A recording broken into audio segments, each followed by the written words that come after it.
Hello class 10 ಮಕ್ಕಳೇ. ಇವತ್ತು ನಾವು ಇಂಪಾರ್ಟೆಂಟ್ ಸೈನ್ಸ್ ಡೈಗ್ರಾಮ್ಸ್ ಅನ್ನ ಕಲಿಯಕತ್ತೀವಿ. ಈ ಇಂಪಾರ್ಟೆಂಟ್ ಡೈಗ್ರಾಮ್ಸ್ ನಿಮ್ಮ ಎಕ್ಸಾಮ್ ಅಲ್ಲಿ ಬರೋದು ಫಿಕ್ಸ್. ಓಕೆ, ಇದನ್ನ ನೀವು ಪ್ರಾಕ್ಟೀಸ್ ಮಾಡೋದ್ರಿಂದ ನಿಮ್ ಕಾನ್ಫಿಡೆನ್ಸ್ ಹೆಚ್ಚಾಗುತ್ತೆ. ಪ್ರಾಕ್ಟೀಸ್ ಮಾಡಿ ಲೇಬಲ್ಸ್ ಅನ್ನ ನೆನ್ಪಿಟ್ಕೊಳ್ಳಿ. ಲಾಸ್ಟ್ ಅಲ್ಲಿ ನಿಮ್ಗೊಂದು ಜಾಕ್ ಪಾಟ್ ಕೂಡ ಕೊಡ್ತಾ ಇದ್ದೀನಿ ನಾನು. ಆ ಜಾಕ್ ಪಾಟ್ ಅನ್ನ ನೀವು ನಿಮ್ ಪೇಪರ್ ಅಲ್ಲಿ ಯೂಸ್ ಮಾಡಿದ್ರೆ ನಿಮ್ ಡೈಗ್ರಾಮ್ ಇಂದ ಯಾವುದೇ ಒಂದು ಮಾರ್ಕ್ಸ್ ಕೂಡ ಕಡಿಮೆ ಆಗೋಕ್ಕೆ ಸಾಧ್ಯನೇ ಇಲ್ಲ. ಓಕೆ, ಶುರು ಮಾಡೋಣ ಬನ್ನಿ. ಇಂಪಾರ್ಟೆಂಟ್ ಸೈನ್ಸ್ ಡೈಗ್ರಾಮ್ಸ್ ಯಾವ್ಯಾವ ಇದಾವ ಇದನ್ನ ನೋಡ್ತೀರಾ. ಇಂಪಾರ್ಟೆಂಟ್ ಫಾರ್ ಬೋರ್ಡ್ ಎಕ್ಸಾಮ್ಸ್ ಏನೇನಿದಾವೆ ಇದನ್ನ ನೀವು ಸೇವ್ ಮಾಡ್ಕೊಳ್ಳಿ. ಎಲ್ಲ ಅಟ್ಲೀಸ್ಟ್ ಸ್ಕ್ರೀನ್ಶಾಟ್ ಅನ್ನ ತಗೊಳ್ಳಿ, ನೋಟ್ ಡೌನ್ ಮಾಡ್ಕೊಳ್ಳಿ. ನೋಟ್ ಡೌನ್ ಮಾಡ್ಕೊಂಡು ಈಗಲೇ ಹೋಗಿ ಈ ಡೈಗ್ರಾಮ್ಸ್ ಅನ್ನ ಪ್ರಾಕ್ಟೀಸ್ ಮಾಡಿ. ಯಾಕಂದ್ರೆ ನಿಮ್ಮ ಎಕ್ಸಾಮ್ ಅಲ್ಲಿ ಬರೋದು ಪಕ್ಕ. Next chemistry diagrams. First chemistry ಕಲಿಯೋಣ, ಆಮೇಲೆ ಬಯೋ, ಆಮೇಲೆ ಫಿಸಿಕ್ಸ್. ಕೆಮಿಸ್ಟ್ರಿ ಇಂಪಾರ್ಟೆಂಟ್ ಡೈಗ್ರಾಮ್ಸ್ ಅಲ್ಲಿ ಫಸ್ಟ್ ಏನ್ ಬರಾಕತ್ತದ, one electrolysis of water, reaction of zinc with dilute sulphuric acid, that is also called as hydrogen gas test ಅನ್ನೋದೊಂದು ಡೈಗ್ರಾಮ್ ಇದೆಯಲ್ಲ ಅದನ್ನ. Acid solution conducting electricity. Acid solution ಒಂದು electricity ಅಲ್ಲಿ acid solution ಹಾಕಿದಾಗ electricity conduct ಮಾಡ್ತದೆ. ಅದನ್ನ also called as bulb glow setup. ಏನು bracket ಅಲ್ಲಿ ಹಾಕಿನಲ್ಲ, ಈ ತರ ಕ್ವಶನ್ ಕೇಳಿದ್ರೆ ನೀವು ಮಾಡಕ್ ಬರಬೇಕು. ಅದ್ರ ಸಲುವಾಗಿ action with steam on metal ಅನ್ನ ಸ್ಟೀಮ್ ಜೊತೆ ರಿಯಾಕ್ಟ್ ಮಾಡಿದಾಗ ಏನಾಗ್ತದ, ಎಲೆಕ್ಟ್ರೋಲೈಟಿಕ್ ಆಫ್ ರಿಫೈನಿಂಗ್ ಆಫ್. ಇದು ಬಹಳಷ್ಟು IMP important.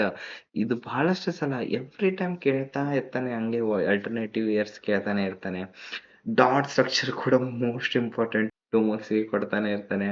Structure of ethanolic acid function ರೂಪನ ನೆನ್ಪಿಟ್ಕೊಳ್ಳಿ. ಓಕೆ, ಅದರದೊಂದಿಷ್ಟು ಸ್ಟ್ರಕ್ಚರಲ್ ಫಾರ್ಮುಲಾ, ಕೆಮಿಕಲ್ ಫಾರ್ಮುಲಾ ನೆನ್ಪಿಟ್ಕೊಳ್ಳಿ. Micelle formation, this is also most important. ಇದನ್ನ ಕೂಡ ನೀವು ಮಿಸೈಲ್ ಫಾರ್ಮೇಶನ್ ನೆನಪಿದೆ ಅಲ್ಲ ಈ ಡೈಗ್ರಾಮು. ಆ ಈ ತರ ಬರುತ್ತೆ. ಈ ಡೈಗ್ರಾಮ್ಸ್ ಅನ್ನ ಪ್ರಾಕ್ಟೀಸ್ ಮಾಡಿ. ಡೈಗ್ರಾಮ್ ಅಲ್ಲಿ ಇದ್ರ ಬೇಸ್ಡ್ ಕ್ವಶನ್ ಕೂಡ ಬರುತ್ತೆ ನಮಗೆ. ಓಕೆನಾ. Next biology diagrams. ಇದನ್ನ ಮಾಡ್ಲಿಲ್ಲ ಅಂತಂದ್ರೆ ಬಹಳಷ್ಟು ಕಠಿಣ ನಿಮ್ದು ಬಯೋಲಜಿ ಡೈಗ್ರಾಮ್ಸ್. ಇನ್ನು ಕೆಮಿಸ್ಟ್ರಿಯಲ್ಲಿ 2 to 5 ಮಾರ್ಕ್ಸ್ ಬರ್ಬೋದು, ಆದ್ರೆ ಬಯೋಲಜಿಯಲ್ಲಿ ಮಿನಿಮಮ್ 8 to 9 ಮಾರ್ಕ್ಸ್ ಬರುತ್ತೆ ನೋಡಿ. ಸರ್, ಬಯೋಲಜಿಯಲ್ಲಿ ಇಷ್ಟು ಡೈಗ್ರಾಮ್ಸ್ ಮಾಡ್ಬೇಕಾ? ಹೈಯೆಸ್ಟ್ ರಿಪೀಟೆಡ್, ಬಹಳ ಸಲ ರಿಪೀಟ್ ಮಾಡಿದ್ದಾನೆ ಲೈಫ್ ಪ್ರೊಸೆಸ್ ಅಲ್ಲಿ. ಯಾವುದು human heart, double circulation, nephron. Okay, biology human heart ಅಲ್ಲಿ ಹ್ಯೂಮನ್ ಹಾರ್ಟ್ ಅನ್ನ ಕರೆಕ್ಟ್ ಆಗಿ ಡ್ರಾ ಮಾಡೋದನ್ನ ಪ್ರಾಕ್ಟೀಸ್ ಮಾಡಿ. Double circulatory system, nephron, stomata diagram, human brain, neuron structure, male reproductive system, female reproductive system, binary fission in amoeba, budding in hydra, pollination on flower. ಇವೇನ್ ಇದಾವಲ್ಲ 2 marks ಕೇಳ್ತಾನೆ ಮಕ್ಕಳೇ. ಇದೆಲ್ಲ ಇರೋದು 4 ಮಾರ್ಕ್ಸ್. ಇದಿರೋದು ನಿಮಗೆ 4 ಮಾರ್ಕ್ಸ್. ಆದ್ರೆ ಪಾಲಿನೇಷನ್, ಬೈನರಿ ಫಿಸನ್ ಇದೆಲ್ಲ ಏನೋ ನಿಮಗೆ 2 ಮಾರ್ಕ್ಸ್ ಕೊಡ್ತಾನೆ. ಹೆರಿಡಿಟಿ ಏನಿದೆ ಅಲ್ಲ, heredity, mono hybrid, sex determination, food chain, ಇವು ಕೂಡ 2 to 3 ಮಾರ್ಕ್ಸ್ ಅನ್ಕೊಳ್ಳಿ. 2 to 3 ಮಾರ್ಕ್ಸ್ ಬಂದೇ ಬರುತ್ತೆ. 2 to 3 ಮಾರ್ಕ್ಸ್ಗೋಸ್ಕರ ಪ್ರಾಕ್ಟೀಸ್ ಮಾಡಿ. 2 to 3 ಮಾರ್ಕ್ಸ್ ಅಲ್ಲ, 1 ಮಾರ್ಕ್ಸ್ಗೋಸ್ಕರ ನಾವು ಪ್ರಾಕ್ಟೀಸ್ ಮಾಡಬೇಕು. ಓಕೆ, ಇದಿರೋದು most important of biology.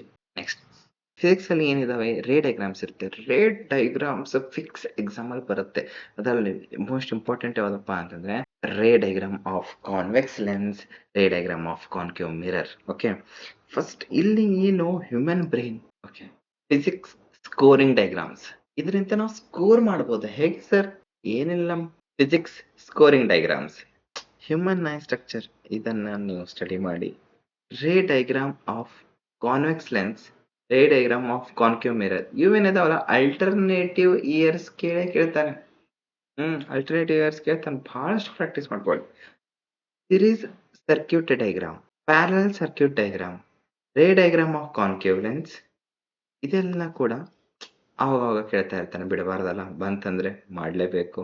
Dispersion of light through prism, this ಇದೆ ನೋಡಿ. Dispersion of light through prism ಇದೆ.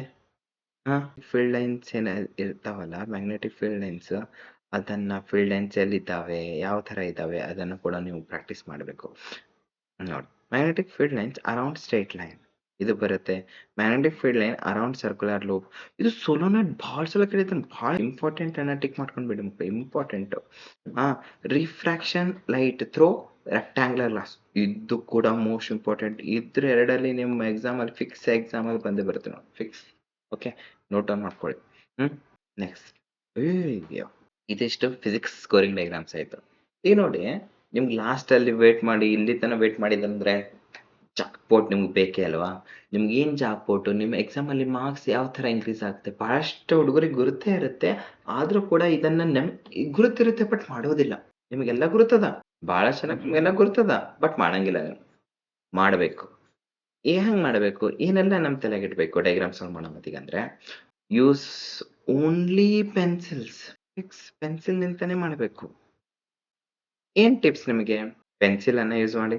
Dot diagram big and clear ಆಗಿರಬೇಕು. ಬಿಗ್ ಇರಬೇಕು. ಬಿಗ್ ಅಂದ್ರೆ ಫುಲ್ ಪೇಜ್ ಅಲ್ಲ, half page. Minimum half page ಮಾಡಿ. Minimum, okay, minimum half page ಮಾಡಿ. Label straight lines. Straight line ಮಾಡುವಾಗ ನೀವು ಸ್ಕೇಲ್ ಅನ್ನ ಯೂಸ್ ಮಾಡಿ. Labels straight line. ಸುಮ್ಮನೆ ಇದು ನಮ್ದು ಏನು ಐರಿಸ್ ಈ ಥರ ಅಲ್ಲ, ನೀಟಾಗಿ ಇದು ಐರಿಸ್ ಅಂತ ಬರೀರಿ. No shading unless the question ask. ಅಂದ್ರೆ ಶೇಡಿಂಗ್ ಮಾಡಕ್ ಹೋಗ್ಬೇಡಿ. ಚಲೋ ಕಾಣುತ್ತೆ, ನಮ್ಗೆ ಎಕ್ಸ್ಟ್ರಾ ಮಾರ್ಕ್ಸ್ ಬರ್ತಾವ ಅಂತ ಶೇಡಿಂಗ್ ಮಾಡಕ್ ಹೋಗ್ಬೇಡಿ. ಎಕ್ಸಾಮಲ್ಲಿ ಏನಿದೆ ಅದನ್ನ ಮಾಡಿ. Title is must. Sir title ಇದೇನು ಯೂಟ್ಯೂಬ್ ಇದೆ ಸರ್ ಟೈಟಲ್ ಹಾಕಕ್ಕೆ? ಇಲ್ಲ. ಏನು ಹ್ಯೂಮನ್ ಹಾರ್ಟ್ ಇದ್ರೆ ಕೆಳಗಡೆ ಹ್ಯೂಮನ್ ಹಾರ್ಟ್ ಅಂತ ಬರೀರಿ. ಏನಾದರೂ ಏನ್ ರೂಲ್ಸ್ ಇದಾವೆ ಆ ರೂಲ್ಸ್ ಅನ್ನ. ಹ್ಯೂಮನ್ ಹಾರ್ಟ್ ಇದ್ರೆ human heart, monohybrid cross ಇದ್ರೆ monohybrid cross, convex lens ಇದ್ರೆ ಕಾನ್ವೆಕ್ಸ್ ಲೆನ್ಸ್, ರೇಸ್ ಇದ್ರೆ ಏನಿರ್ತವೆ ಅದನ್ನ ಕೆಳಗೆ ಬರೀ. Follow these rules to get 10 to 15 marks. It will increase definitely. 10 to 15 marks ನಿಮಗೆ ಇನ್ಕ್ರೀಸ್ ಆಗೇ ಆಗುತ್ತೆ.